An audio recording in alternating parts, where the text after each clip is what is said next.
Scientists have facts, philosophers have logic. This guy, he lives in his own world. He comes up with his own research from absolutely nowhere, or in the best scenario, he tests it on himself and through his own experience, he puts things up like it's a fact. Well, why not do this? Where is the problem with such approach?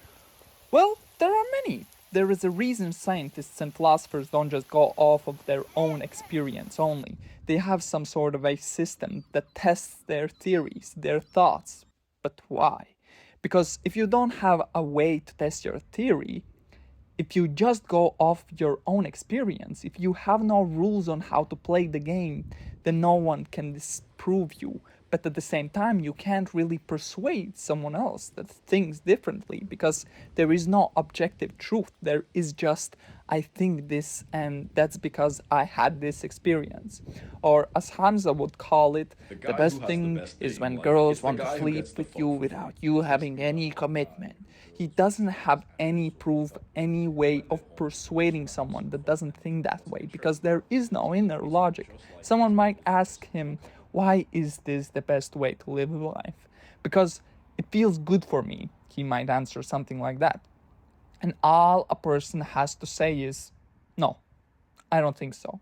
Or even better, someone might pull up some statistics that say that you will be more satisfied the less partners you have. He has no weapons to defend his theory other than, I think so.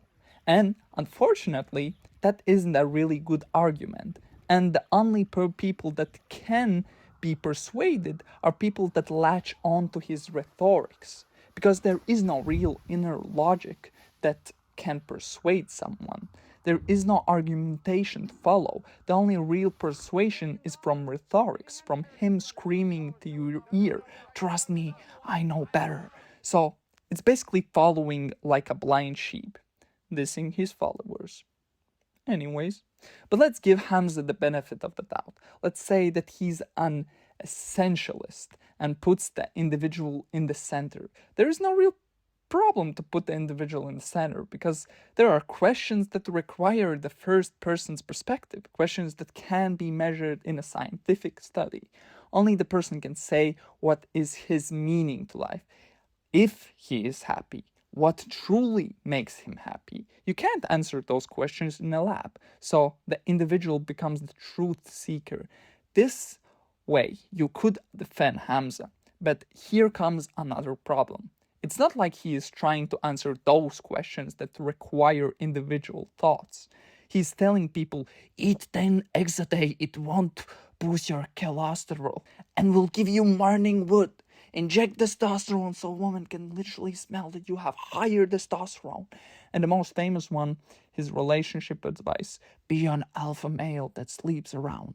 I believe we call these people a certain name that you can, craft this object in Minecraft.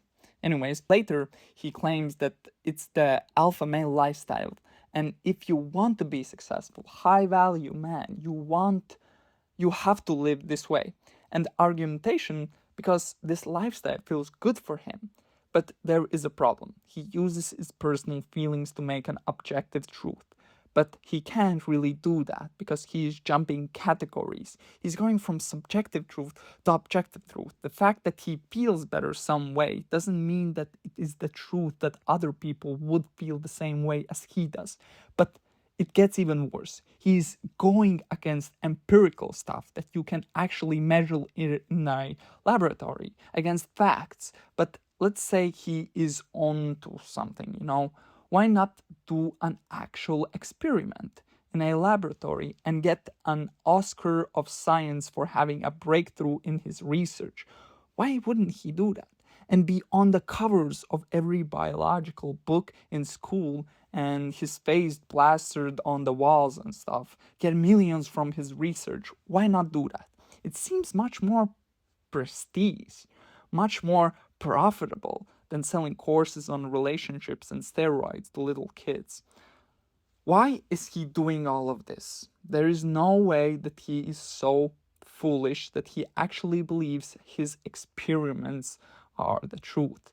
It is hard to imagine that he would be so foolish and not see that doctors are true. They just have facts, you know. He doesn't have anything really. My guess would be that it is more possible that this is just the way that he makes money, just selling some ancient knowledge that goes against science, that is discoverable only by him. That's more logical, just preying on gullible people. He never comes to an objective truth, never gets close to it. That is why we have seen three different Hamzas across his YouTube career. That is why he changes his mind every month, because he doesn't get to an objective truth. He just goes off of his feelings that can change every month.